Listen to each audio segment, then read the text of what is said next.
What brought you into doctors? Well, years ago, I had a neck injury and a lower back injury. And on occasion, it bothers me so much that it really affects my quality of life.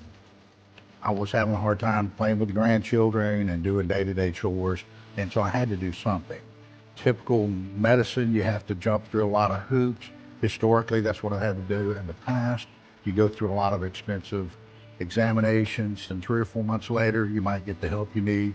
I heard from two friends of mine who were patients here who actually had great results, and I thought, I'll give acupuncture a try, and I'm glad I did. Absolutely. I've got my quality of life back. I can do anything I've ever wanted to do.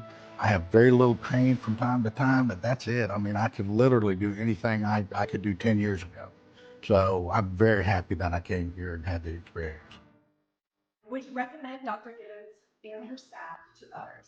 Oh, absolutely. And I've already done that. I've already referred several people to Pensacola Acupuncture and Wellness.